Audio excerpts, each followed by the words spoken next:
Welcome, ladies and gentlemen. I am very happy to welcome in this hall the participants, organizers and implementing partners of the project,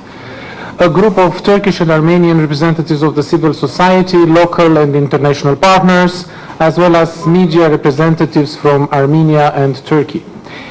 The two societies are unfortunately divided by a long history of painful disagreement, and land border between the two countries remains closed. And all attempts to eliminate the standoff over 20 years have been proven unsuccessful so far. The lack of information about the other society, closed land borders and mistrust has resulted in a significant lack of initiative for cooperation.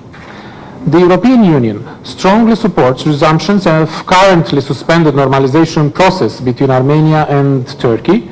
and actively contributes to the overall security, stability and cooperation on South Caucasus.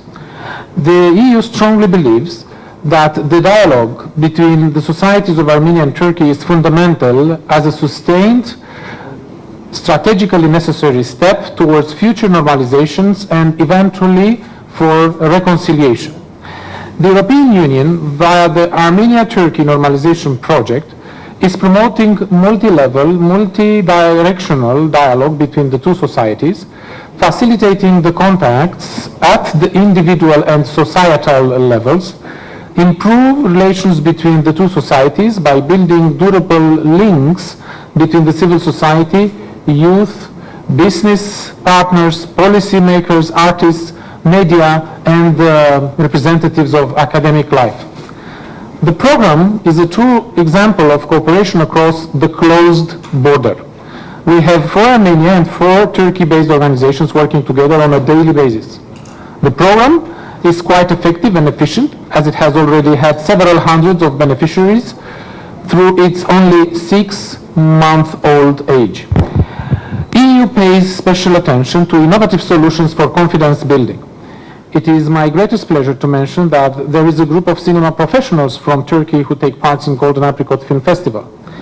There is also a group of journalists mostly focusing on arts and culture whom Hrant Dink Foundation brought from Turkey to cover the festival and make professional connections in Armenia. And Armenia-Turkey Cinema Platform, a workshop where film specialists met and discussed joint undertakings, is meeting in the frames of the Golden Apricot for the 6th time. Over the years, they have produced hundreds of joint ideas and 30 films which addresses the common past and present and difficult issues dividing the two nations. A number of films produced by them have been awarded prizes at different international film festivals. EU has already supported the Golden Apricot via its cultural program and currently supports it via Armenia-Turkey program. The jury received 60 ideas for joint films over the last 6 months. Moreover, after the jury ended its work yesterday, I think we have now a winner of the latest workshop, a young cinematographist from Turkey, Sevda Usanolu, who will be supported to produce a blurry pastel painting, her short film project about the struggle of an old woman who remembers the memories of the past and revisits its present. I would like to congratulate the Armenia-Turkey Cinema Platform and the winner. With the aim of expanding the possible impact and ensuring wider participation of all possible layers of the society, the consortium invited new actors from both countries to get engaged in the normalization process. And I would really like to add a last remark.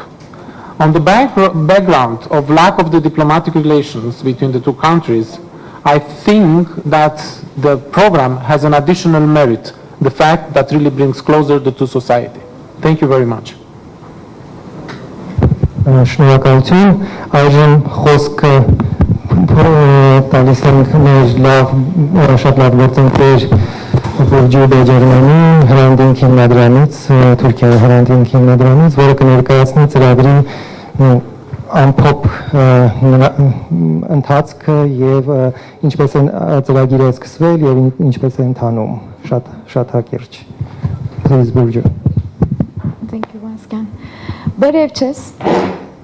Unfortunately, this is one of my very few Armenian words. That's why I will have to continue my presentation in English, and I would like to apologize for that. And I hope one of the outputs of this program will be my improved Armenian. Welcome to the public presentation of the program Support to the Armenian-Turkey Normalization Process. Today, as Vazgen mentioned earlier, we are happy to be here with all the Armenia-based members of the consortium implementing the program, and we are here to present you the program, its components, the achievements so far, as well as we would like to discuss with you how we can increase the impact of the program and how we can engage more people. So first of all, let me briefly give you an idea how this program came into being. Several members of the consortium implementing the program, at different times they had approached the European Union, which we believe is a very important player, both for Armenia and Turkey aspiring for full democratization and aspiring for European integration as well. And these members have asked the European Union to get engaged in Turkey-Armenia normalization process and to offer support. In those days, it was not very possible because Turkey is an accession country and Armenia isn't a neighborhood policy, and there were different instruments, and there was no instrument available to make those bilateral programs. However, later on, EU responded to by taking an initiative to create a specially designated program under the Instrument for Stability to support all these civil society activities between the two neighboring countries. And for that, we would like to once again thank the European Union very much for this commitment, support and engagement, which we believe is very important. So this is a program implemented by 8 organizations from Armenia and Turkey. And as said earlier, these organizations are working very closely on a daily basis. It is funded by the European Union, and the task manager of the project is the European Union delegation to Georgia, which also is a very interesting model because it's not only these 8 organizations from Turkey and Armenia are cooperating, but also the delegation in Tbilisi working on a daily basis with the delegations in Ankara for Turkey and in Yerevan for Armenia to implement the program successfully. The program has an overall budget of 2 million euros, and it was officially launched in January 2014, and it will last for a period of 18 months. And here you can see the members of the consortium. From Armenia, there is Civilitas Foundation, Eurasia Partnership Foundation, Public Journalism Club, Regional Studies Center. And from Turkey we have organizations Anadolu Kültür, Helsinki Citizens Assembly, TEPAL, which stands for Economic Policy Research Foundation of Turkey, and Hrant Dink Foundation. And during this process, when EU took up this initiative of devising a program dedicated for Armenian-Turkey relations, these organizations were invited and approached by the European Union, both because of their previous record of their activities in this field, and also because of their relations with the European Union and their previous EU-funded programs. Let me tell you briefly about the objective of the program. The program aims at promoting civil society efforts between Turkey and Armenia, and of course with the perspective of normalization of relations between the two countries and also towards an open border. That's why the program has various components to enhance people-to-people contacts, expand economic and business links, promote cultural and educational activities, and also to facilitate access to balanced information in both societies. And during the day we will tell them more about the program components, because this is an overall program whereby all these members of the consortium carry out their own activities in their respective fields, but always in close communication with one another. So the consortium is able to create lots of synergies, which gives the program a very big strength. And during the day, we will present you in detail the activities of the Civitas Foundation, Understanding Turkey, and also Climbing the Mountain. These projects are more for contributing to better understanding of Turkey in Armenia, and also bringing together some celebrity names to share their personal accounts and their personal journeys. And there are also quite activities and components to be implemented by the Eurasia Partnership Foundation, which is also, by the way, the lead applicant in this consortium. So they're also doing a great effort to make this project work in terms of the administrative aspects. And there are quite some components and media programs, such as TV talk shows, a media bus tour, which will bring journalists of the two countries in a joint journalistic trip, media crew visits, an exchange of art and architectures that will be implemented in partnership with Anadolu Kültür. Again, Public Journalism Club will have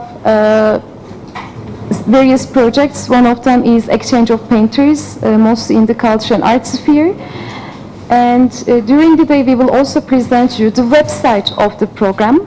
which was implemented thanks to our colleagues at the Public Journalism Club. And another exchange will be between entrepreneurs that is conducted in partnership with TEPAL. And there is another component about media and citizen reporting that we will present. Regional Studies Center today will tell us more about their activities, including media support, speakers bureau, finding some new avenues and new venues, so we're very much looking to hear about all those, as well as a youth training to bring together active citizens of both countries. And on the other side, we have Anadolu Kültür, mostly implementing some art projects. I'm sure you're already familiar to the Armenia-Turkey cinema platform, because during the Golden Apricot this week there were also screenings and workshops of producers from both countries, and the project goes on. Female Minstrels, which had a very successful opening with a concert from One to Yerevan in May in Yerevan, which will also continue. And another component that will bring together artists and activists from both countries.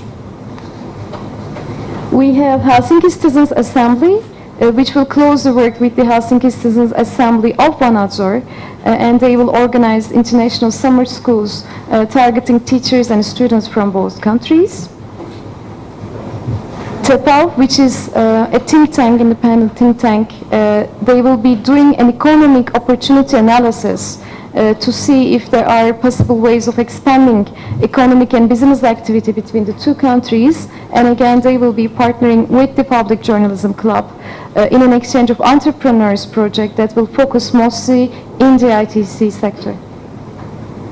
We have Hrant Foundation programs offered, which are mostly to do with people-to-people contacts. One component is a Turkey-Armenia travel grant, which supports cross-border mobility of people across the border. And we also have a Turkey-Armenia fellowship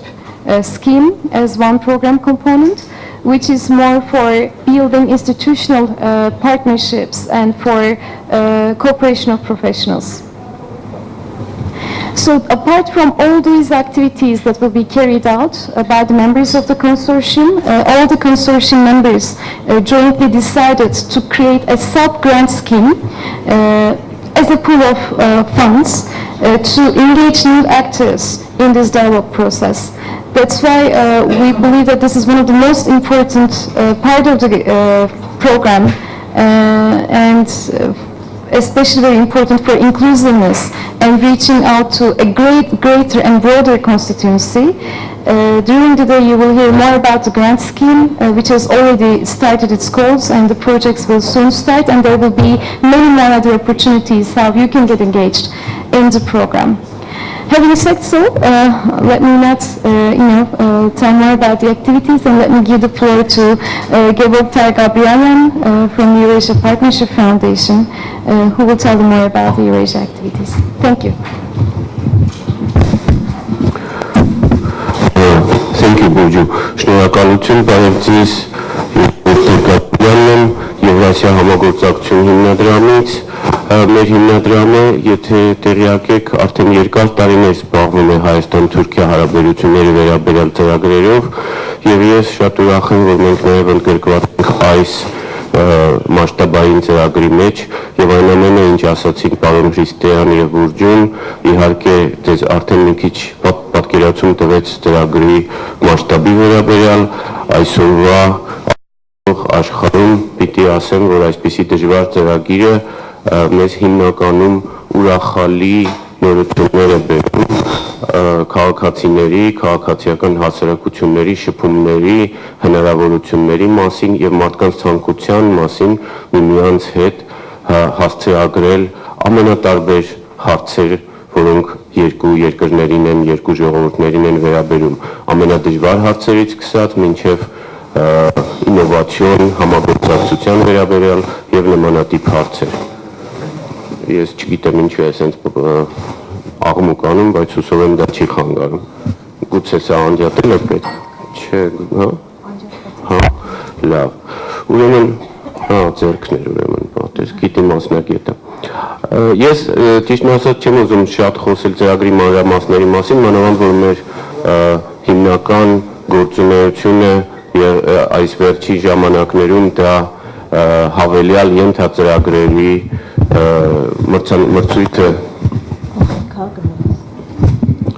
մրցույթը իրագործելն էր եւ դրա մասին իմ գոլեգան Վազգեն կխոսի, Վազգեն Կարապետյանը ավելի հետո։ Իսկ ես մի քանի ուղղակի տպավորություն եմ ուզում ասել։ Նախ ես հրավիրված էի Անադոլու քուլտուրի կողմից եւ Ոսկե ծիրանի կողմից կազմակերպված հայ-թուրք Հայաստան-Թուրքիա կինեմատոգրաֆիստների այդ մրցույթին ներկա լինելու համար, որ ձեզ բացատրեմ, թե դա ինչ է, եթե տեղյակ չեք, դա տարբեր կինեմատոգրաֆիստներ գալիս են գաղափարով, որ ուզում են ֆիլմ անել, եւ այդ գաղափարը քննարկվում է եւ գոյություն ունի ժյուրի, որը որոշում է կայացնում եւ գաղափարներից մեկը ընտրում է որպես հաղթող եւ պարոն Հրիստեան արդեն նշեց, որ մենք ունեցանք մի հաղթող մի գաղափարի համար, բայց ընդհանուր առմամբ ուղղակի դրա մասշտաբը, էմոցիոնալությունը ցույց տալու համար մի երկու բան ասեմ, որ ասենք ընդհանրապես այս ծրագրի սահմաններում, իսկ դա գոյություն ունի այդ համատեղ աշխատանքը արդեն երկար տարիներ, արդեն 60 գաղափար է եղել, 30-ը ապրիլին Թուրքիայում են քննարկվել եւ մնացածները ներկայացվել էին հիմա այստեղ։ Այդ 60-ից ընտրվել էր 10-ը, 9-ը, որոնք եւ այստեղ ներկայացվեցին երկու օրվա ընթացքում։ Եվ այդ 9-ից մեկը հաղթող ճանաչվեց։ Բայց պիտի ասեմ, որ բոլոր 9-ն էլ շատ հետաքրքիր էին։ Նաեւ բացի հաղթողից ճանաչվեց նաեւ եւս մեկ գաղափար, որը թուրք մի պրոդյուսերի հետ միասին առաջադրել էր Արա Շիրինյանը, կինեմատոգրաֆիստ, կոմպոզիտոր Չուխաջյանի դերի վերաբերյալ Օսմանյան կայսրությունում եւ ինչպես է այն մեկնաբանվում այսօր Թուրքիայում եւ Հայաստանում։ Շատ հետաքրքիր է, ես խորհուրդ եմ տալիս այդ արդեն արտադրված 30 ֆիլմերը, որոնք մի քանի տարիների ընթացքում արտադրվել են, ուշադիր լինել եւ եթե հնարավոր է դիտել։ Դրանցից ոմանք ցուցադրվեցին նաեւ Ոսկե ծիրանում եւ եթե չեմ սխալվում, մեկը երկուսը դեռ այսօր վաղը ցուցադրվելու են։ Ես ուզում եմ նշել մեր դժվարությունների մասին, արդեն Բուրջուն ասաց, որ մենք այսպես ասած կազմակերպիչն ենք այս գործի եւ Եվրամիության արչեւ գլխավոր դիմողն ենք հանդիսանում կոնսորցիումի անունից, բնականաբար շատ չեմ ուզում, պիտի ասեմ, որ այդքան էլ շատ չեն դժվարությունները, բայց մի օրինակ բերեմ, որ հասկանալի լինի, թե ինչ է նշանակում խաղաղարարական մոտեցում ցուցաբերել Հայաստան-Թուրքիա հարաբերությունների կոնտեքստում։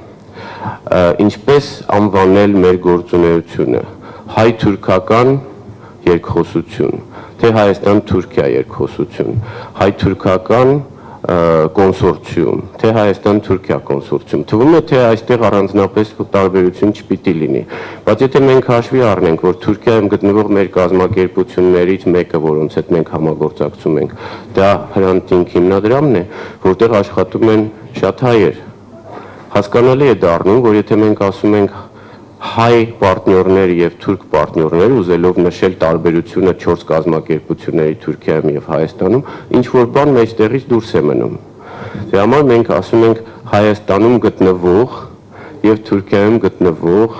պարտներ կազմակերպություններ։ Այդպիսի մի շարք հարցեր են անընդհատ առաջանում, որոնց հետ մենք պիտի հաշվի նստենք, եթե ուզում ենք ճիշտ ձևի կառուցել այս ծրագիրը։ Պիտի ասեմ, որ Հայաստանի եւ Թուրքիայի կառավարությունները քիչ թե շատ տեղյակ լինելով այս ծրագրից նեյտրալ մոտեցում են ցուցաբերում դեպի այն եւ եթե ինչ որ փոքրիկ առիթներ եղել են, երբ մեզ պետք էր ինչ որ տեխնիկական օգնություն, Հայաստանի արտգործնախարարությունը առայժմս ընդառաջ է գնացել եւ չի մերժել։ Ուզում եմ նաեւ երկու խոսքով ասել մեկ այլ ծրագրի մեկ այլ գործունեության գծի վերաբերյալ, որը դեռևս նույնպես նախնական փուլում է գտնվում, բայց շատ հետաքրքիր զարգացումներ ունի։ Խոսքը այն մասին է, որ քաղաքացիական հասարակության եւ մասնագետների մակարդակով հանդիպումներ եւ քննարկումներ են տեղի ունենում Թուրքիայում հայկական հուշարձանների վերականգնման վերաբերյալ։ Դա շատ կարեւոր ու շատ հետաքրքիր process է, եթե հաջողվի, ապա Անիում կամ Անի շրջակայքում գտնվող մեկ կամ ավելի հուշարձաններ միջազգային կազմակերպությունների օգնությամբ կարող են վերականգնվել հայաստանցի, հայ մասնագետների, ճարտարապետների եւ ոչ միայն հայաստանցի, այլև սփյուռքահայ մասնագետների մասնակցությամբ։ Հուսով ենք, որ այդ գործը առաջ կգնա։ Եվ վերջինը, ինձ համար գրեթե ամենակարևորը այս բոլոր տարիների ընթացքում Հայաստան-Թուրքիա հարաբերությունների մեջ ընկղմված լինելու առիթով, ես շարունակում եմ տեսնել, ինչպես օրըստօրե Թուրքիայում աճում է այն մարդկանց թիվը, որոնք ցանկանում են հասկանալ իրենց անցյալը։ Պիտի ասեմ, որ դա անպայմանորեն ագուցված է նրա հետ, որ դրանք այն նույն մարդիկ են, որոնք նաև Թուրքիայում տարածում են ժողովրդավարության,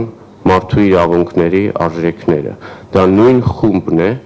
եւ դա արդեն խումբ չէ, ինչպես ասացի, դա աճում է օրըստօրե արդեն վերջին 10-15 տարվա ընթացքում, իսկ դա նշանակում է, որ այնտեղ այդ խմբի մեջ կարելի ասել հիմա կան 100,000-ավոր, եթե ոչ միլիոնավոր մարդիկ ամբողջ Թուրքիայով մեկ։ Եվ մենք տեսնում ենք, թե ինչպես են նրանք ցանկանում իրենց սեփական անցյալը հասկանալ, քննարկել, մինչև վերջ վերլուծել եւ գալ եզրակացությունների ցեղասպանության վերաբերյալ։ Այսինքն քաղաքացիական հասարակության մակարդակով ցեղասպանության ճանաչում է տեղի ունենում։ Սա քաղաքական մոտեցում չէ, սա զուտ հասարակական մոտեցում է, որը գնալով ահագնանում է եւ ուժգնանում է։ Եվ ինձ թվում է դա շատ կարեւոր է։ Եվ ես նաեւ տեսնում եմ, որ հայաստանյան հայերը, հայաստանցիները գնալով ավելի ու ավելի մեծ ցանկություն ունեն հասկանալ, թե ինչ է այսօրվա ժամանակակից Թուրքիան, ովքեր են թուրքերը, ինչպիսին են թուրքերը եւ Թուրքիայում ապրող այլ ազգերը, ազգությունները, ներկայացուցիչները եւ կամաց այդ խոչընդոտը, որը այդ կերպարը սատանայական իր մեջ պարունակում է, սկսում են ձանց առնել այդ խոչընդոտը։ Եվ ինձ համար այդ հասարակական կարծիքի արժեքների մոտեցումների փոփոխությունը ամենակարևորն է։ Եվ իհարկե սա փոխկապակցված է, որովհետև որքանով որ նրանք հայտնաբերում են Թուրքիայում անձնավորություններ, որոնք հասկանում են ինչի մասին է խոսքը, այնքանով նրանց մոտ էլ վստահությունն է ավելանում եւ հակառակը։ Այնպես որ շատ շնորհակալություն այս ծրագրի հաջող գործունեության համար եւ ես խոսքը հիմա տրամադրում եմ մեր հաջորդ խոսողին, որը պարոն Ռիչարդ Կիրակոսյանն է, որը կպատմի ծրագրում իր կազմակերպության եւ իր գործունեության մասին։ Շնորհակալություն։ Thank you very much. Good afternoon. But before talking about what we're doing, I want to speak about why we're doing it. In terms of looking at the support to Armenian-Turkish normalization, to be honest, this is a much broader significance. The imperative is to normalize the abnormal. And to be honest with you, if what we see in Syria, in Gaza, and more recently in Ukraine demonstrates anything, it's that there's an overwhelming need for us on our part to normalize the unacceptable lack of diplomatic relations, closed borders, and an environment going backwards. For this reason, we do want to reiterate our appreciation to the European Union for enabling us to carry forward. But what we're doing in this context between Armenia and Turkey is actually bridging the divisions and the divide and overcoming the limitations on both sides. At the same time, this project is also about sustaining the momentum until the diplomats and the politicians can actually return to the negotiating table. What we're also doing is investing in a long-term process of engagement and sustainability, where we're trying to create the atmosphere for both Armenia and Turkey, where it would be both unacceptable and impractical to go back, to retreat to the earlier positions. We want to sustain the momentum and build on progress. What's also interesting is, to be honest, this process of normalization has become hostage to domestic politics, mainly in the Turkish context. In other words, what this reveals is the normalization process between Armenia and Turkey is as much about the future of Turkey and the future of democratization in both countries. For this reason, this unique consortium of different civil society partners on both sides, it's unique in terms of leveraging our own experience, but building on a new synergy between our capabilities. In other words, we do have an association agreement, but we do not have a customs union. We have an association agreement to push ahead with a shared goal of overcoming the limitations. At the same time, what we focus on in terms of how to implement is to build on previous success, and actually in terms of challenging the leaders on both sides and calling on the governments of both sides to be more accountable to investing in a future relationship. And in this context, we are strengthening a foundation for dialogue and engagement, both designed to more honestly and frankly address the past, but also to correct the present and to build a common future. In this context, our individual role as a think tank focuses more on media support, in deepening and improving media coverage of both countries. We also focus on youth training, with an emphasis on youth in both countries as agents of change. We also focus on strengthening areas where Armenia and Turkey enjoy unofficial diplomatic relations, within BSEC, the Black Sea Economic Cooperation Organization, and other alternative venues. And finally, in conclusion, it's important to note that there is no conclusion. This is an ongoing process. We are still at the beginning of normalization. And in fact, I do want to highlight that this is a project about normalization, not necessarily reconciliation. This, in fact, is the first step toward reconciliation, which is a much longer process and much more complex. Thank you. Շնորհակալություն։ Սեդա Մուրադյան։ Բարև ձեզ, ես Սեդա Մուրադյանն եմ, Հանրային լրագրության ակումբի ղեկավարը եւ համահիմնադիրը։ Նախ ուզում եմ շնորհակալություն հայտնել իմ բոլոր գործընկերներին, բավականին համապարփակ ձևով ներկայացնելու համար մեր նախաձեռնությունը։ Ինձ թվում է այսօրվա մարդաշատությունը մեկ անգամ եւս ապացուցում է, որ այս թեման եւ մեր ծրագիրը ունի բավականին հետաքրքրություն հասարակության շրջանում եւ քաղաքացիական հասարակության մասնավորապես ու լրատվական դաշտի։ Հանրային լրագրության ակումբը համեմատաբար երիտասարդ կազմակերպություն է եւ մեզ համար պատիվ է ու հետաքրքիր աշխատել ավելի փորձառու գործընկերների հետ եւ ես նույնպես ուզում եմ ընդգծել այս կոնսորցիումի յուրահատկությունը նրանով, որ այս կոնսորցիումում ընդգրկված են նոր խաղացողներ, քաղաքացիական հասարակությունում համեմատաբար ավելի քիչ կենսագրություն ունեցող կառույցներ եւ մենք ամենքս մեր փորձառությամբ մեր ներդրումն ենք ունենալու նորմալացման ուղղված գործընթացում։ Դուք համոզված եմ, որ նորմալացում բառը հաճախ եք լսելու, որովհետև այո, ինչպես Ռիչարդը ընդգծեց, մեր ծրագրերն ուղղված են հենց երկու երկրների, երկու հասարակությունների միջև հարաբերությունների նորմալացմանը եւ մենք այո դեռ սկզբում ենք։ Այս ծրագրին հանրային լրագրության ակումբը միացել է, քանի որ մենք հավատում ենք, որ երկու հարևանները, ճակատագրով հարևանները պետք է համարձակություն ունենան առերեսվելու իրենց անցյալի, իրենց ներկայի եւ ապագայի խրթին հարցերի հետ եւ ձգտեն դեպի հարաբերությունների նորմալացման։ Մեր գործունեության ընթացքում, հանրային լրագրության գործունեության ընթացքում մենք բավականին մեծ ուշադրություն ենք սևեռել եւ կենտրոնացել ենք մասնավորապես մի քանի ոլորտների վրա, դա մեդիա ոլորտն է եւ տեղեկատվական տեխնոլոգիաների ոլորտը։ Եվ մեր այդ փորձով էլ հենց մենք մուտք ենք գործել այս ծրագիր։ Ինչպես արդեն նշվեց, հանրային լրագրության ակումբի կողմից եւ մեր բոլոր գործընկերների հետ համագործակցությամբ մենք ստեղծել ենք այս ծրագրի կայքը։ Այս հարթակում մենք առաջին հերթին լուսաբանելու ենք հենց մեր ծրագրի բոլոր ամբողջ գործունեությունը։ Սա հանրության համար մի հարթակ կլինի, որտեղ կարելի է ծանոթանալ ընթացող բոլոր միջոցառումներին, ծրագրի ամբողջ արդյունքին, հետևել միջոցառումներին երբեմն ուղիղ եթերով, ինչպես հենց այս միջոցառումն է հեռարձակվում կայքից, ծանոթանալ սպասվող միջոցառումներին եւ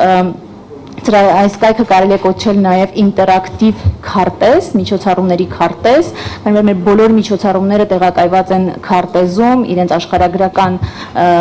տեղանքը նշվում է եւ այդ բոլոր միջոցառումներին կցվում են համապատասխան փաստաթղթեր, նյութեր, տեսանյութեր, ֆոտոնյութեր, այնպես որ սա մենք հուսով ենք, որ կդառնա ինչպես լայն հասարակության տարբեր շերտերի համար, այնպես էլ մասնավորապես մեդիայի համար օգտակար գործիք։ Բացի կոնսորցիումի ծրագրած նախաձեռնություններից մենք կայքում ներկայացնելու ենք նաև այլ գործընկերների, մեր դրամաշնորհառուների նախագծերը եւ բացի այդ մենք փորձելու ենք հավաքագրել մինչ այժմ երկու երկրների քաղաքացիական հասարակությունների կողմից ձեռնարկված միջոցառումները եւ մենք հուսով ենք, որ այս կայքը կդառնա փորձագետների, լրագրողների, ընդհանրապես մարդկանց համար հետաքրքիր վիրտուալ հարթակ արխիվային արժեքավոր նյութերով։ Եվ մեր կայքը ուզում եմ ընդգծել, որ եռալեզու է հայերեն, թուրքերեն, անգլերեն լեզուներով։ Ողջ բովանդակությունը մենք փորձելու ենք այդ 3 լեզուներով հասանելի դարձնել։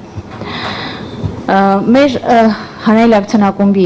4 տարիների գործունեության ընթացքում, ինչպես նշեցի, շատ մեծ ուշադրություն ենք դարձրել տեղեկատվական տեխնոլոգիաներին եւ այս կոնսորցիումում մենք առաջարկել ենք նոր խողովակաշար կառուցել տեղեկատվական տեխնոլոգիաների ոլորտների միջև, երկու երկրների ՏՏ ոլորտների միջև, քանի որ համարում ենք, որ այդ ոլորտը համագործակցության մեծ ներուժ ունի եւ այդ ուղղությամբ քայլեր դեռևս չեն արվել։ Այս համատեքստում հանրային լրագրության ակումբը կազմակերպելու է հայ-թուրքական, այս դեպքում թույլ տվեք այդպես ասել, Startup Weekend,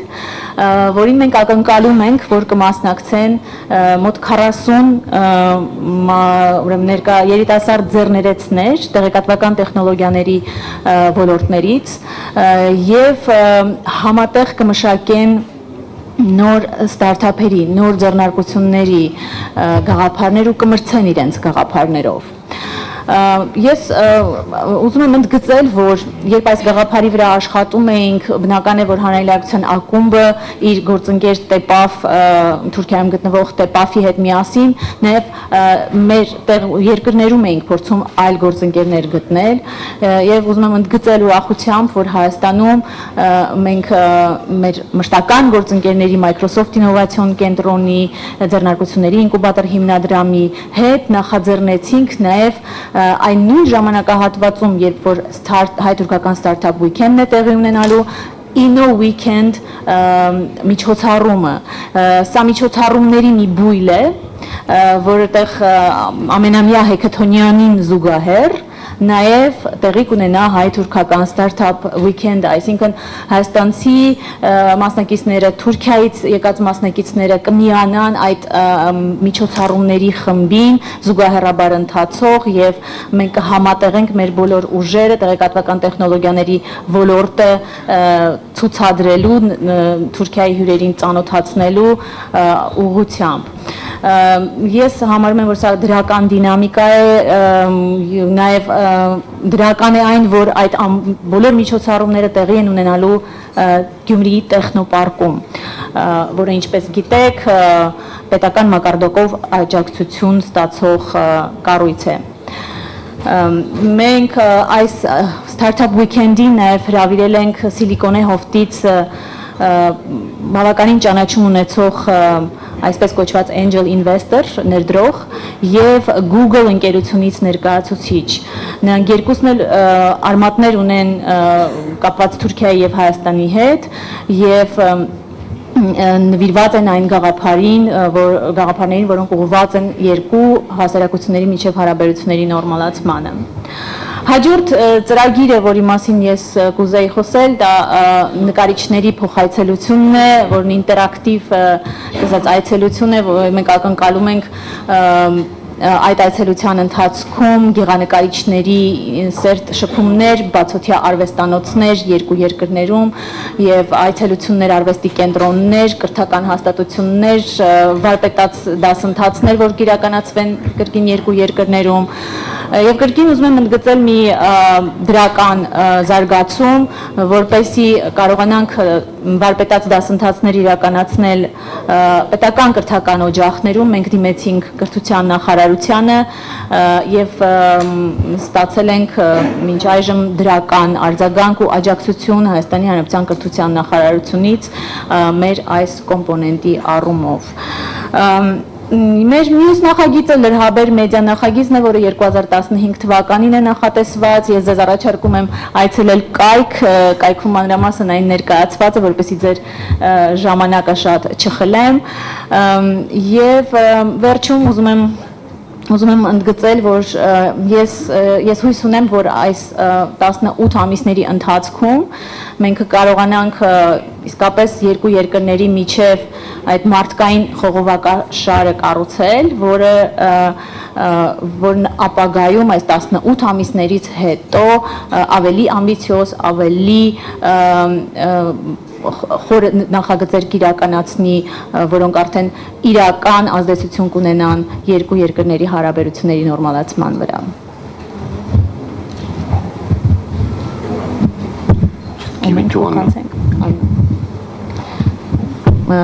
Փոխանցում եմ Աննային Սիվիլիտասից։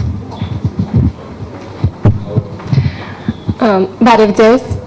այս ծրագիրը Civitas հիմնադրամի ընդհանուր առաքելության հետ շատ համահունչ է եւ երբ Civitas հիմնադրամի առաքելությունն է նպաստել Հայաստանում ժողովրդավարության ամրապնդմանը եւ քաղաքացիների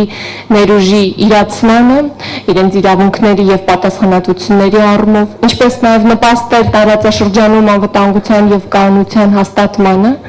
ապա այս ծրագիրը աջակցում է որպեսզի առաքելությունը Civitas հիմնադրամի մենք կարողանանք դրան հասնել։ Երկու ծրագրային բաղադրիչում Սիվիլիթաս հիմնադրամը այս մեծ ծրագրի շրջանակներում մեկը կոչվում է Թուրքիան ավելի լուսաբանված եւ երկրորդը սաժնիվեր ծրագիրն է։ Թուրքիան ավելի լուսաբանված ուրեմն նախագիծը Սիվիլիթաս հիմնադրամի ավելի ընդհանուր ծրագրային ուղղություններից մեկի մեջ է ներառված։ Ծրագրային ուղղությունը կոչվում է դեպի հարևանություն եւ հարևան երկրների հետ ուրեմն ծրագրեր իրականացնելու եւ հարաբերություններ ամրապնդելու առումով Թուրքիան կարծես թե առաջին երկրներից է, որտեղ մենք ոչ միայն ուրեմն այս ծրագիրն ենք իրականացնում, այլ նաև այլ ծրագրեր եւ հատկապես այն հանգամանքը, որ Սիվիլիթաս հիմնադրամը նաև ներկայացվածություն ունի հենց Իստանբուլում, ունի գրասենյակ եւ այնտեղից էլ է աշխատում, ապա ուրեմն այս բաղադրիչը այդ ընդհանուր ծրագրային ուղղության մեջ շատ լավ տեղավորվում է։ Թուրքիան ավելի լուսաբանված ծրագրի նպատակն է թուրքական մամուլի քննարկումները ներկայացնել հայաստանյան լսարանին եւ իրականում հարստացնել հայաստանյան մամուլի ուրեմն պարունակությունը եւ բովանդակությունը կապված Թուրքիան տեղի ունեցող իրադարձությունների, այնտեղի քննարկումների, այնտեղի զարգացումների, քաղաքացիական հասարակության կարծիքի հետ կապված, ուրեմն civilnet.am կայքում Թուրքիա խորագրով առանձին բաժնում զետեղված են այն բոլոր նյութերը, որոնք վերաբերում են եւ արվել են Թուրքիայից, որոշ նյութեր կատարվում են Հայաստանում, բայց մասնավորապես այս ծրագրի շրջանակներում ուզում եմ շեշտել, որ թուրքական մամուլում տպագրվող շատ հոդվածներ բարբերաբար թարգմանվում են հայերեն եւ այդ հոդվածների հեղինակների հետ կատարվում են հարցազրույցներ, հեռահար հարցազրույցներ երբեմն կամ հիմնականում մասնավորապես այս բաղադրիչի մեր գործընկերներից է ուրեմն Հրանտինք հիմնադրամը եւ այնտեղ մենք ունենք Ակոս ուրեմն շաբաթաթերթի գլխավոր խմբագրի հետ բարբերական զրույցներ կապված էլի մամուլի ուրեմն եւ այնտեղ գտնվող քննարկումների հետ եւ նաեւ շատ եզակի երևույթ հայաստանյան մամուլում, որ Civilnet-ը ստեղծում է եւ ապահովում է թուրքական մամուլի շաբաթական, այսպես ասած, ուրեմն ամփոփ ներկայացում անգլերեն եւ հայերեն լեզուներով, հատուկ ուզում եմ շեշտել, որ այս աշխատանքները արվում են Civilnet-ի ավելի քան 1 տասնյակ աշխատողների շնորհիվ, լրագրողների, ուրեմն վերլուծաբանների, թարգմանիչների եւ այդ աշխատանքները խմբագրական եւ վերլուծական գլխավորում է Ալին Օզինյան, ով այստեղ է եւ ավելի մանրամասն, եթե շատ ավելի մանրամասն հարցեր կլինեն, կարծում եմ հնարավոր կլինի նաեւ իր հետ զրուցել։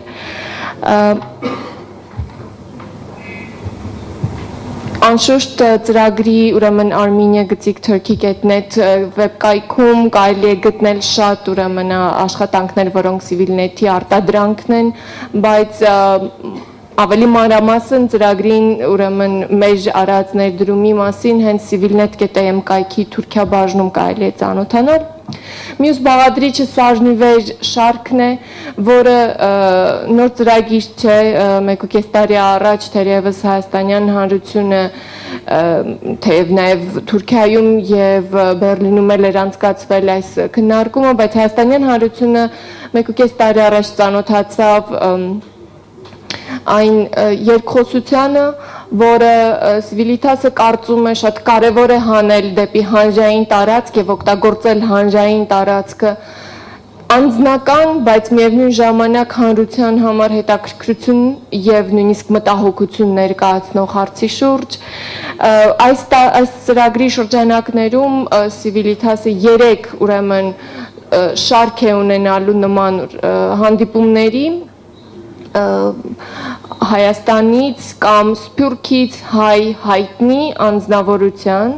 եւ Թուրքիայից կամ թուրքական Սփյուռքից հայտնի թուրք անձնավորության միջև իրենց անհատական ճամփորդությունն է այն պատմության միջով, որը մեր երկու ժողովուրդներին է վերաբերում եւ անշուշտ վերահանում է նաեւ այն դժվարին հարցերը, որոնք որպես կանոն կամ չեն քննարկում կամ դժվար է քննարկելը միասին։ Նախկինում Civitas-ը կազմակերպել էր ուրեմն շարքը հանդիպումների Երևանում, Ստամբուլում եւ Բերլինում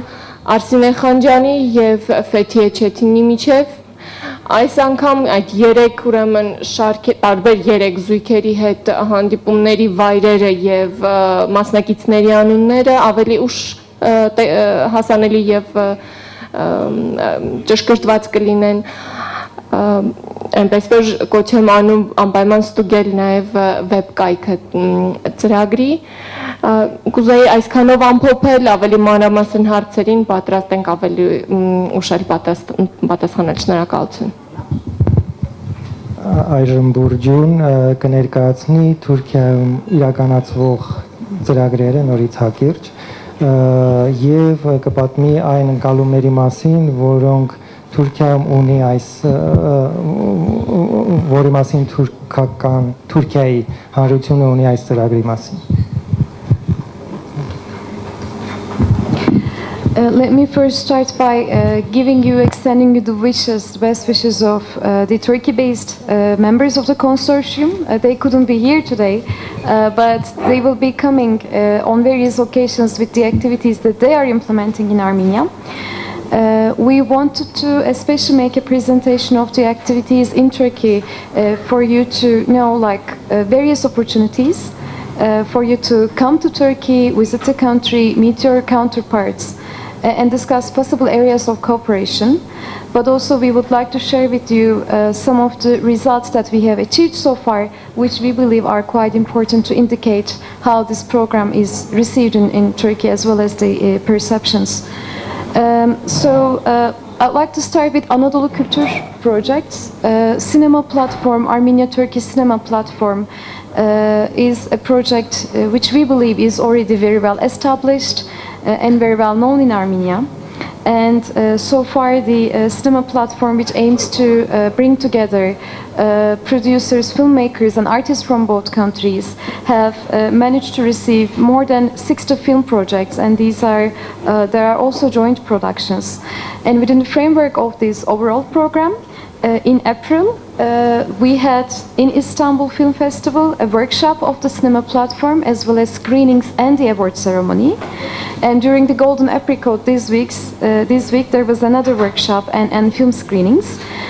And there were awards presented to the filmmakers with their stories. They really touch on very important issues. So in Istanbul, Eric Nazaryan with his film The Woodmaker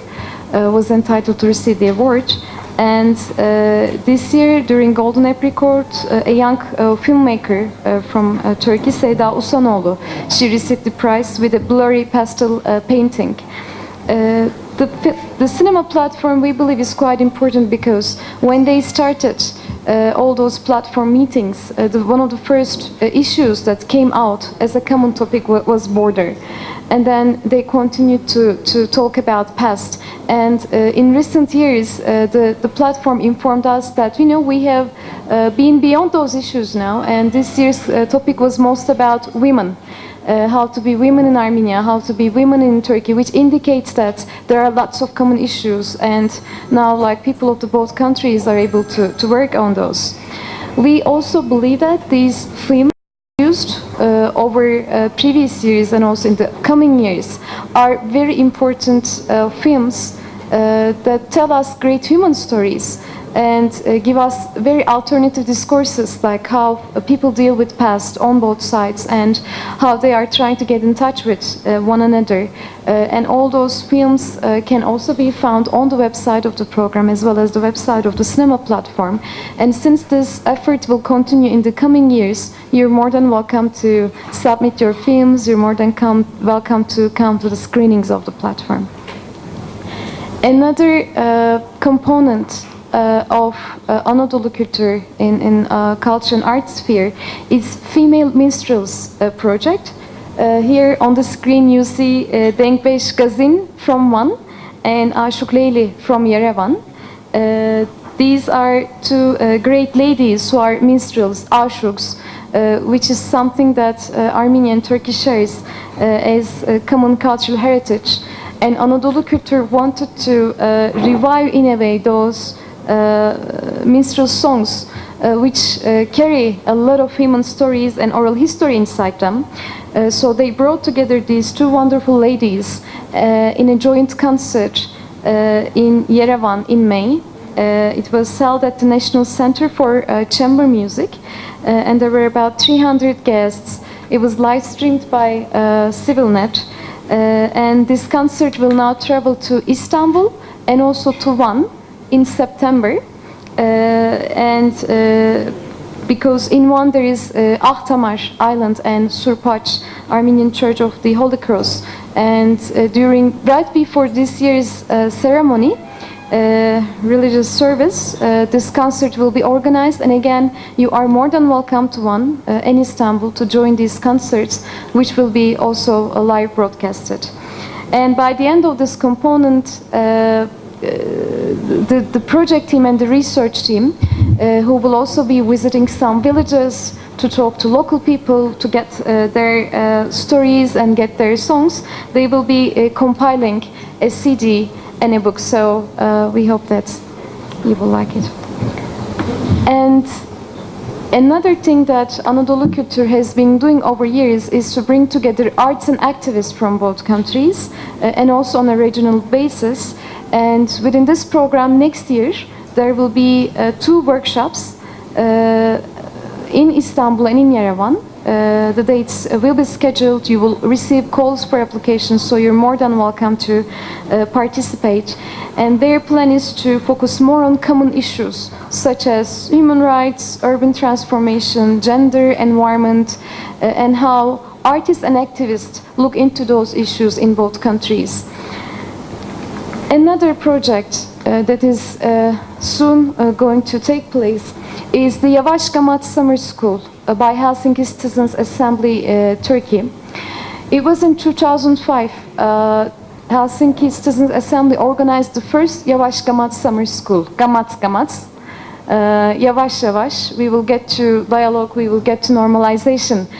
they said. And what they did is that they got together young people, mostly high school students and some university students, and they brought them together in Vakıflıköy,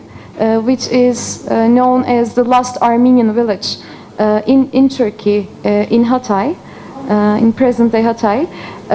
So they want to revive this idea together with the Helsinki Citizens Assembly Banatsor office, and they will be organizing 2 separate summer schools, one in Armenia, most probably somewhere close to Sevan, and one in Turkey, in Kocaeli, right by the Sapanca Lake. And the first event will be from 11th to 17th of August in Turkey, and the next one will be during semester break in Armenia in February. And the thing is that this project this time will mostly target teachers and teacher candidates who study to become teachers at primary school, secondary school, high school, because of course there is a lot of work to be done when it comes to curriculum and curriculum improvement and development, but also because the teachers are the ones that deliver all these things in a classroom setting, they wanted to bring together teachers and discuss how we can work on those issues and how we can deliver our textbooks in the best way, of course promoting dialogue between the 2 countries. I had to also mention that the program received great interest from Turkey. There have been 70 applications, and bearing in mind that there is no diplomatic relations between the 2 countries, it was very important that all these teachers who are obliged to get their permits from the Ministry of Education have applied and will soon be meeting in Turkey.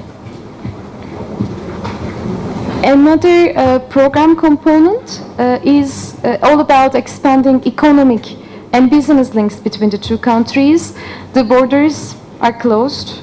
We don't have any diplomatic ties. And we know all the complications related to that. And TEPAL wanted to do a sectoral study to explore opportunities for economic cooperation between the small and medium-sized enterprises of both countries. And to do that, they will be doing some field interviews with businesses, chambers, and local authorities, both in Turkey and Armenia, both in the capitals and also in border areas. And then they will come up with a report that features some analysis, including barriers, risks, opportunities of how we can improve the situation and which sectors are bearing the most potential for economic cooperation between Turkey and Armenia. Another component which has already started and we would like to also present you some results is the Turkey-Armenia Travel Grant implemented by the Hrant Foundation in partnership with the Civilitas Foundation. The program also is supported by two major youth organizations, TOK, Community Volunteers Foundation in Turkey, and YIC, Youth Initiative Center based in Gümrü. So the travel grant tries to basically bring people together, increase direct contacts, which is the ultimate goal, we believe, of normalization, because when we have all those low levels of awareness and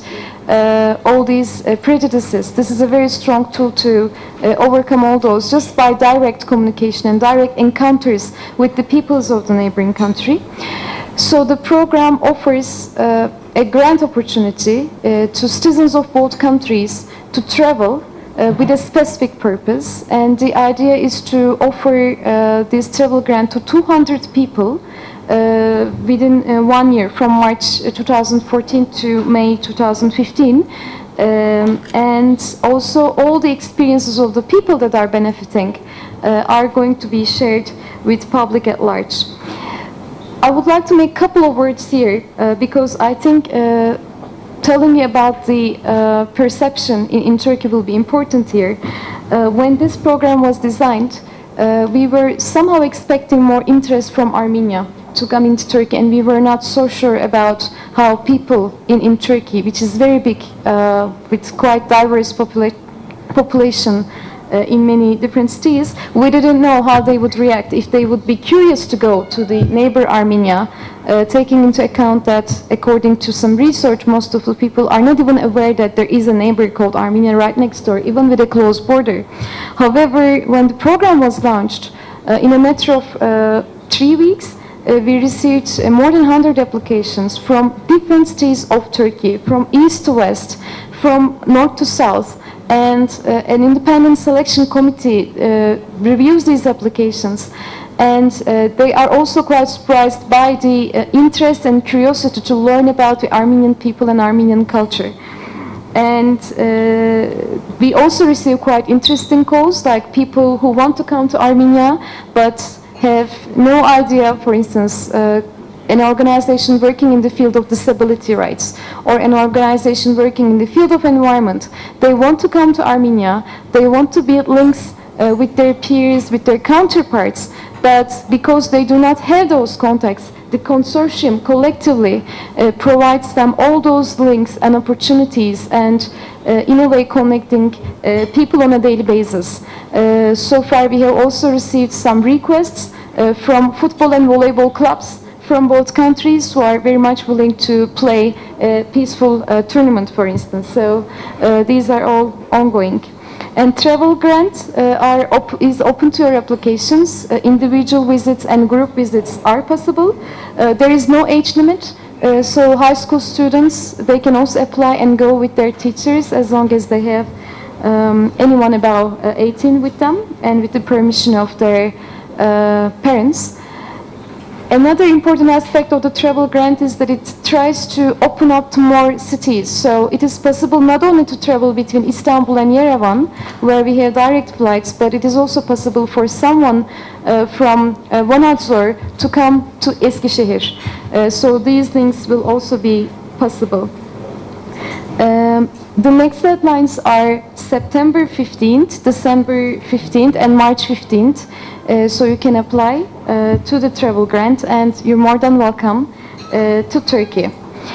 Let me also briefly tell you about the results, because travel grant so far has accepted applications in 2 rounds. And in the first round and second round, we received more than 380 applications from different regions of Turkey and Armenia. Most of the applications came from Turkey, and which shows us that there is this striking interest in Turkey in favor of normalization of relations, which we believe is very important.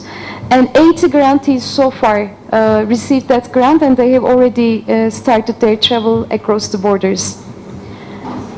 And amongst those who have traveled, they're also sharing their experiences in different platforms. When they're back to their hometowns, they're spreading information about Armenia in Turkey. And also, I had to say that there is a project team based in Armenia. Hrantink Foundation has 2 members, 2 project staff in Armenia. And together with the Civilitas Foundation and CivilNet team, they're covering all those stories and sharing. I just want to give you some examples. For instance, we had Anusha Chaturyan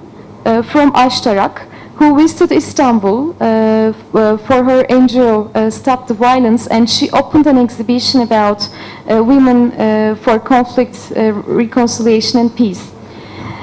Another travel grantee was from Istanbul, Elif Akgül, who contributes to online news portal Vianet, and she visited Yerevan during April 24th, Armenian Genocide Remembrance Day, and she covered the impressions of people, what they think, what they feel, what is their message to Turkey. We have Lucine Yegi Azaryan from Yerevan, who traveled to Istanbul and represented the European Youth Parliament Armenia during the Istanbul Youth Forum. We had Hüseyin Uysal from Gaziantep, who came here to Yerevan for a student research conference organized by the American University of Armenia. We have Sarkis Sovanisyan from Gyumri, I think, who is here with us today, so he can also share his impressions with you, who visited Istanbul and took part in the Orange Blossom Plastics Arts Colony. And this week we had Derya Durmaz, Devri Makay, and Emine Yıldırım, the filmmakers from Turkey and also from the cinema platform, and they were supported with the travel fund to do their premieres in Armenia. You can see a couple of pictures and the codes of these people on the screen.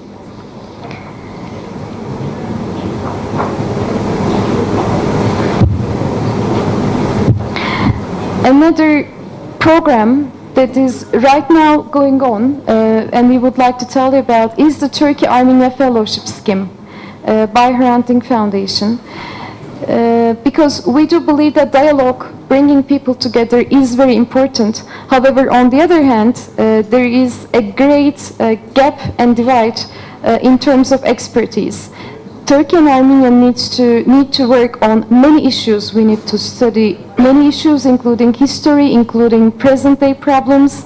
We are talking about lack of information, and needless to say, we need to translate many documents, or we will be organizing international conferences, and it's not always easy to find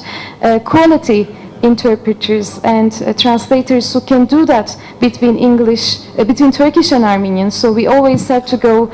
through English. One of the few examples is with us today, and we really hope that there will be more professional expertise. Or legal issues. Right now we don't have diplomatic relations, but for instance there are Armenians of Armenia who are in Turkey, and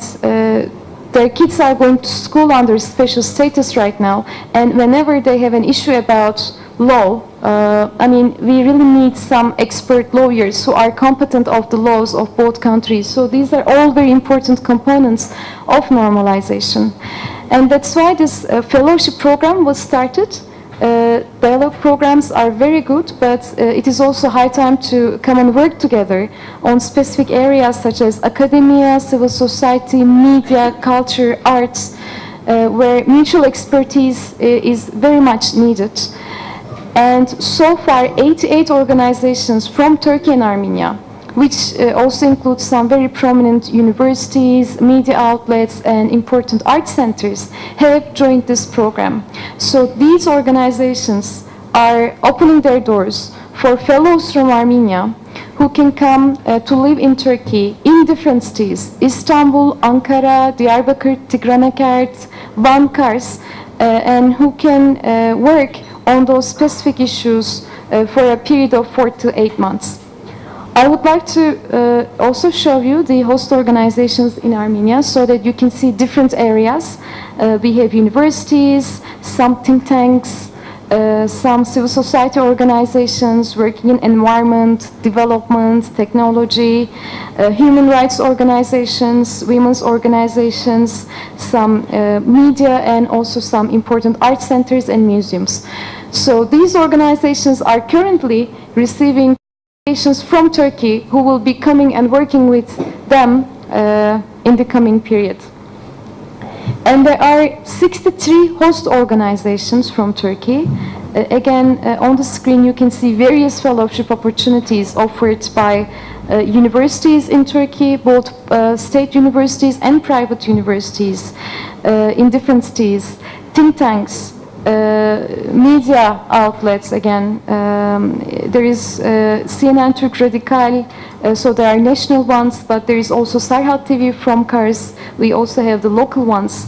There are some host organizations who offered program about environment, about culinary, about refugees and soldier rights, history and memory studies. So these organizations are waiting applications from Armenia. So we would like to strongly encourage all the academics, independent researchers, human rights activists, journalists, reporters, writers, translators, any expert in any profession to apply to any of those fellowship opportunities. And I would like to also tell you that it is also possible, if none of those organizations appeal to you or is relevant for you, you can also propose your own projects, your own ideas. You can always say that I want to come to live in Turkey for 4 months in this particular city to do this particular study and perhaps write a book afterwards. Or I want to come to Turkey to work in this organization, and afterwards, on my way back to Armenia, I will facilitate the organization of an exhibition, an arts project, or artists can apply proposing arts in residency projects. So this project is quite open to any of the ideas that you believe is important. The deadline for applications is 31st of July. You can find all the details again on the program website. It's perhaps you are curious, like all the visa, residence, accommodation, insurance, monthly allowances will be arranged and covered by the program. And this will also include some language courses. So we will encourage the fellows to learn basic Armenian when they are coming to Armenia and the other way around. So this is an overview of the programs in Turkey. I would like to once again tell you that despite the fact that the border is closed from the Turkey side, and despite the fact that in Turkey this population has very low awareness levels about Armenia and also about the past, about the history, which is changing positively, as Georg mentioned. Now there is also a growing interest in Turkey and growing awareness. However, we are aware that still there is a lot of way to go, and the interest in Turkey from different cities, we believe, is a very great indication that people are in favor of this process and are very much interested to get in touch with you. Thank you. Շնորհակալություն։ Այժմ ես կխոսեմ Վազգեն Կարապետյան, Եվրազիա համագործակցություն հիմնադրամ, կխոսեմ շատ կարճ գրանտային դրամաշնորհային ծրագրի մասին, որը իրականացվում է կոնսորցիումի կողմից, բայց կառավարվում է Եվրազիա համագործակցություն հիմնադրամի կողմից։ Այսպիսով, ուրեմն ծրագրի կարևորագույն էլեմենտներից, նպատակներից մեկն է դա ներգրավվածությունն է, այսինքն կոնսորցիումի անդամները եւ իհարկե մեր դոնոր կազմակերպությունը ցանկություն ունեն հնարավորինս ընդլայնել այն կազմակերպությունների եւ անհատների թիվը, ովքեր որ ընդգրկված են ծրագրին կամ այլ կերպ աջակցում են Հայաստան-Թուրքիա հարաբերությունների կարգավորմանը։ Եվ այդ նպատակով ծրագրի մաս է կազմում այս գրանտային կամ դրամաշնորհային ուրեմն ծրագիրը մայիս ամսին այն բաղկացած է երկու փուլից, առաջին փուլով նախ եւ առաջ հայտարարություն տրվեց ծրագրի վերաբերյալ մայիս ամսին եւ առաջին վերջնաժամկետը դիմումները ընդունելու համար նշանակված էր հունիսի 2-ը, երկրորդ վերջնաժամկետը սեպտեմբերի 15-ն է։ Մինչև հունիսի 2-ը մենք ստացանք 57 դիմում հայաստանյան եւ Թուրքիայից եկող ուրեմն դիմումներ էին դրանք, Հայաստանից եւ Թուրքիայից եկող եւ ֆիզիկական եւ անհատներ էին դիմում եւ կազմակերպություններ, 34 դիմում ստացել էինք Հայաստանից, 23 Թուրքիայից եւ պետք է ասեմ, որ մենք չէինք սպասում այդքան մեծ քանակով դիմումների այդպիսի ակտիվություն չէինք ակնկալում, ինչը բերեց նրան, որ մի քիչ ձգձգվեց դիտարկման եւ քննարկման փուլը կոնսորցիումի անդամների կողմից, ուրեմն ընտրական հանձնաժողովի կողմից։ Մենք մոտավորապես շատ երկար ծանր ուրեմն քննարկումներ էինք վարում կոնսորցիումի ներսում, թե որ ծրագրերը պետք է ֆինանսավորվեն, քանի որ ընդհանուր փուլը գումարային այս գրանտային ծրագրերի համար 200,000 եվրո է ընդամենը։ Մենք ստացել էինք 57 ծրագիր, բնականաբար ոչ բոլորը եւ ընդամենը դրանց երևի 1/6 կամ 1/5 կկարողանայինք ուրեմն կկարողանայինք տրամադրել ֆինանսական միջոցներ իրականացնելու համար։ Արդյունքում ընտրվեցին 7 ծրագրեր, ուրեմն կգնաս առաջ մի քիչ էլ, ուրեմն 7 հետևյալ ծրագրերը ընտրվեցին, 3 Թուրքիայից էին, 4 Հայաստանից։ Այդ ծրագրերի իրականացումը կսկսվի երևի օգոստոսի երկրորդ կեսից։ Այժմ մենք պատրաստում ենք որոշակի ներքին ուրեմն գործողություններ ենք անցկացնում շահող կազմակերպությունների հետ, որպեսզի կարողանանք նրանց այդ դրամաշնորհները տրամադրել։ Իսկ ընդհանուր առմամբ ուրեմն ամեն մի ծրագիր, որը որ ամեն մի կազմակերպություն կամ անհատ, որը ուզում է մասնակցել դրամաշնորհային ծրագրին, պետք է դիմում ներկայացնի, եթե հայաստանյան անհատ է, Հայաստանում բնակվող անհատ է կամ հայաստանյան կազմակերպություն է Եվրազիա հիմնադրամին, եթե Թուրքիայից է այդ անհատը կամ թուրքական կազմակերպություն է Հրանտ հիմնադրամին։ Դիմումները պետք է ունենան բյուջե 5-ից 30,000 եվրո, ոչ ավել, եւ պետք է իհարկե դիմողները հետևեն, պատշաճ հետևեն դիմումի ձևին, լրացման ձևին եւ այլ, ինչը որ ամբողջությամբ տեղադրված է մեծ ծրագրի վեբկայքում այդ տեղեկությունները։ Երկրորդ փուլը ծրագրի սեպտեմբերի երկրորդ վերջնաժամկետը սեպտեմբերի 15-ն է։ Մենք ակնկալում ենք, որ նորից ակտիվություն կցուցադրվի հայաստանյան եւ թուրքական կազմակերպությունների եւ անհատների կողմից եւ մինչ այսինքն այդ վերջնաժամկետին դիմաց ծրագրերի դիտարկումը տեղի կունենա հոկտեմբերի ընթացքում եւ նոյեմբերից մենք կկարողանանք ուրեմն ֆինանսավորել երևի իմ կարծիքով 3-ից 5 ծրագիր, այսինքն նորից մենք կարող ենք ստանալ 30, 40 կամ 50 դիմում, բայց ցավոք սրտի ուրեմն գումարի գումարները ուրեմն սահմանափակ լինելու պատճառով կարողանանք ընդհանրապես մի քանիսին աջակցել, բայց ընտրվում են լավագույնները, ես ձեզ վստահեցնում եմ, մենք 2 շաբաթ քննարկում էինք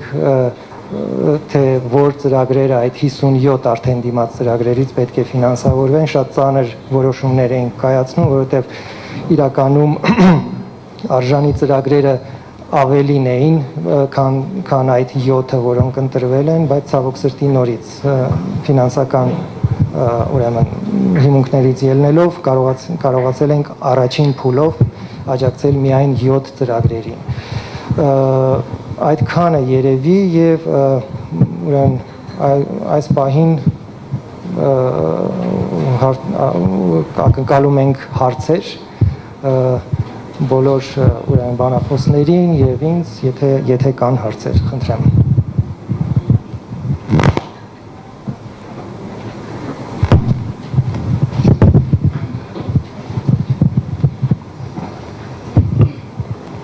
Բարեկտես, իմանու Քրիստինա Պողոսյան, իմ հարցը ուղղված է ինչքան ժամանակով է այս մեծ ծրագիրը նախատեսված եւ ինչպես է ապահովելու նրա շարունակությունը։ Ծրագիրը մեկնարկեց 14 թվականի հունվարին եւ ավարտվելու է 15 թվականի հունիսի 30-ին։ Մենք իհարկե հույս ունենք, որ կարողանանք ապահովել շարունակականությունը ծրագրի, բայց դեռ իհարկե կոնկրետ ոչ մի խոստումներ, ոչ դոնորի կողմից, ոչ այլ հնարավոր դոնոր կազմակերպությունների կողմից չունենք, այնուամենայնիվ կոնսորցիումի անդամ 8 կազմակերպություններ շատ ակտիվ են այս բնագավառում եւ նույնիսկ եթե չհաջողվեց ծրագրի ավարտից հետո նորից կոնսորցիումով շարունակել ծրագիրը, մենք ամեն մեկս առանձին հուսով եմ, որ կկարողանանք մենք մեր մասով շարունակել այս գործը։ Ռուբինա Տերմարտերոսյան, Միլենիում հիմնադրամ։ Որպես ծրագրի կոմպոնենտ դուք նշեցիք նաև տնտեսական համագործակցության հնարավորություններ եւ ծրագրի շրջանակներում դուք պետք է ինչքան ես հասկացա հետազոտություն անեք այդ economical opportunities վերաբերյալ։ Ինչքան էլի ես գիտեմ, բավականին այդպիսի հետազոտություններ արվել են արդեն հենց այդ համագործակցության, տնտեսական համագործակցության հնարավորությունների վերաբերյալ։ Ինչով է ձեր հետազոտությունը տարբերվելու արդեն եղածներից։ Շնորհակալություն։ Շնորհակալություն հարցի համար։ Մենք քաջատեղյակ ենք բոլոր նախկինում անցկացված հետազոտությունների վերաբերյալ, քանի որ վերջիններից մեկը, երևի ամենից վերջինը, իրականացվել է Եվրազիա հիմնադրամի կողմից ղեկավարված կոնսորցիումային ծրագրի շրջանակներում, որին ֆինանսական աջակցություն էր ցուցաբերում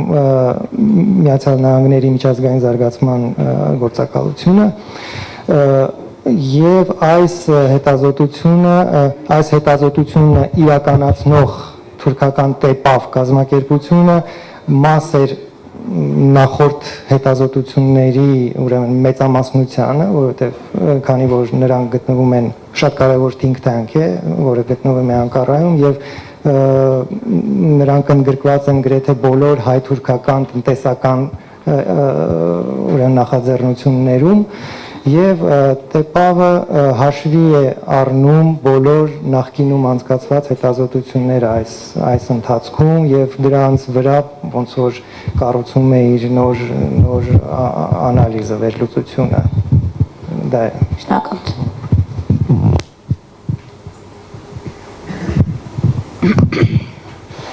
Լիլիթ Ավետիսյան, Կանանց ֆորում հասարակական կազմակերպության նախագահ։ Ես մի առաջարկով ավելի շուտ կուզենայի ելույթ ունենալ։ Դուք գիտեք, որ նախորդ շատ հետաքրքիր էր եւ բավականին ծավալուն աշխատանք էր, բավականին արվել եւ սպասումներն էլ եւս այդպիսին են։ Ուզում եմ այսպիսի առաջարկ անել։ Նախորդ ձեր նմանատիպ ծրագրով, որի մասին դուք նոր խոսեցիք, մենք որպես կին գործարարներ արել ենք բավականին նորմալ աշխատանք, այսպես ասեմ, եւ կապեր ենք ստեղծել գործարար կանանց հետ կոնկրետ Դիարբեկիր կազմակերպության, որը Դիարբեկիրի կանանց ասոցիացիայի հետ։ Այդ ինչպիսի կապ դուք կարող եք ստեղծել եւ ինչպիսի ինչքանով հենվում եք այդ կոնկրետ գործարար կանանց աշխատանքի հիման վրա եւ ինչպիսի կապ կարող եք ստեղծել, որ մեր աշխատանքը եւ ձեր աշխատանքը հիմա համատեղ կարողանա ավելի ընդլայնված զարգացում ստանալ։ Հնարավոր կապը դա բնականաբար գրանտային ծրագիրն է եւ դուք դիմել եք ցավոք սրտի ձեր ծրագիրը չանցավ այս անգամ, բայց ես ձեզ խորհուրդ եմ տալիս սեպտեմբերի վերջնաժամկետի համար էլ նորից դիմել, միգուցե փոփոխել ծրագիրը, միգուցե ասենք որոշակի փոփոխություններ մեջ մտցնելով եւ դա եւս մեկ հնարավորություն է իրականում այդ կապը պահպանել։ Իմ հարցս ուրիշն էր, անցածում անցկացրած աշխատանքները, որոնք արդեն կան եւ իրենց գործունեությունը շարունակում են մինչ այսօր։ Օրինակ երկու երկրների կին գործարարների համատեղ բիզնեսների զարգացումը։ Այդ դա որպես գործնեություն եւ ձեր նոր ծրագրերը, ինչպիսի կապ կարելի է ստեղծել, որ դա էլ եւս ստանա շարունակություն։ Մեր դիմաց ծրագիրը մի քիչ ուրիշ էր։ Վարյան երևի սեդան ավելի հստակ կպատասխանի այդ հարցին։ Գայում էլ երբ ծրագիրն ավարտվի եւ ընդհանրապես դառնա մի վիրտուալ հարթակ, որտեղ կներկայացվեն այլ կոնսորցիումի աշխատանքներից դուրս արված ծրագրեր, հա։ Սա մի ուրեմն ուղղություն, որով մենք կարող ենք միմյանց հետ համագործակցել, հա, ձեր արած աշխատանքը որպես քաղաքացիական հասարակությունների կամ բիզնես, հա, կին գործարարների համագործակցության ուղղված ջանք մենք կարող ենք ներկայացնել կայքում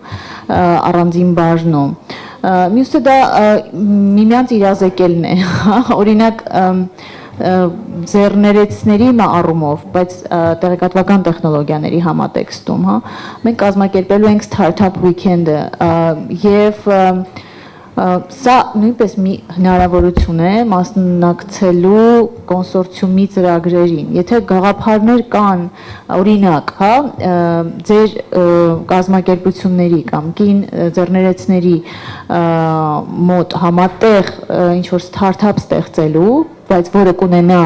IT կոմպոնենտ, այսինքն տեղեկատվական տեխնոլոգիաների կոմպոնենտ, ապա Startup Weekend-ը հնարավորություն է տալիս այդ գաղափարը մշակելու 50 ժամվա ընթացքում մրցելու այլ թիմերի հետ այդ գաղափարներով։ Եթե ձեզ հետաքրքիր է, մենք հետո մանրամասն կարող ենք զրուցել առանձին,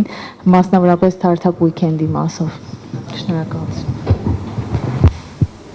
Անահիտ Ավետիսյան, Ակտուալ Արվեստ կազմակերպությունից, ես կուզեի իմանալ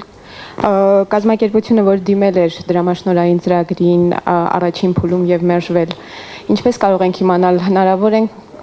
տեխնիկական շտկումներ անելուց հետո նորից ներկայացնել, թե գաղափարն իսկ ծրագրի ձեզ համար անհետաքրքիր էր անընդունել եւ իմաստ չունի նորից դիմել։ Մենք կարող ենք ձեզ տրամադրել այն արձագանքը, որը ծրագիրը ստացել է 8 կազմակերպությունների ներկայացուցիչների կողմից, իհարկե չբացահայտելով, թե որ կոնկրետ կազմակերպության արձագանքն է դա, դուք այդ կարճ ուրեմն նշումներից կարող եք պատկերացում կազմել, թե եւ այն գնահատականից, որը որ բոլոր կոնսորցիումի անդամները նշանակել են կոնկրետ ձեր ծրագիրը գնահատելուց եւ դուք մոտավորապես պատկերացում կազմեք, թե որն էր թերացումը կամ թույլ մասերը, որոնք էին ծրագրի, որի պատճառով այն չանցավ։ Խնդրում եմ ուղղակի զանգահարեք կամ գրեք email-ով, մյուս շաբաթվա ընթացքում կարող ենք դա կազմակերպել։ Լիլիթ, ես ուզում եմ իմանալ նկարիչներին վերաբերող ծրագրին կարող են անհատները մասնակցել թե ոչ, որովհետև դիմումի մեջ ես նկատեցի, որ կարող են դասավանդողները կամ դասախոսները իրենց ուսանողների հետ մասնակցել Հիմա ուզում եմ իմանալ արդյոք անհատները կարող են դիմել այդ փոխանակման ծրագրին։ Շնորհակալություն։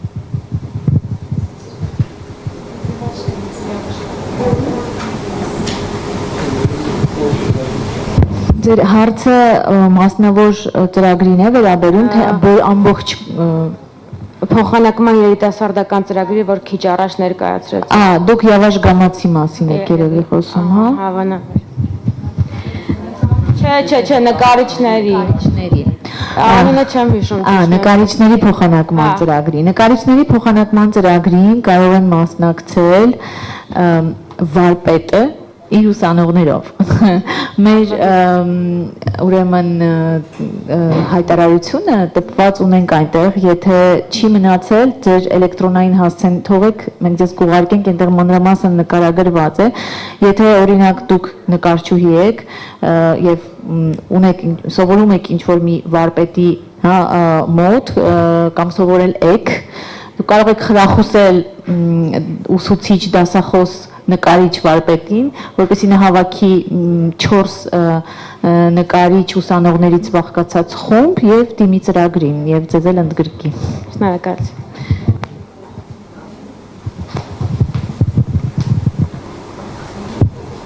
Այլ հարցեր։ Երևի թե չկա։ Եթե չկան հարցեր, սրանով ավարտենք միջոցառումը, շնորհակալություն նորից ժամանակ գտնելու համար այստեղ ներկա գտնվելու համար այսպեսով ավարտում ենք, շնորհակալություն։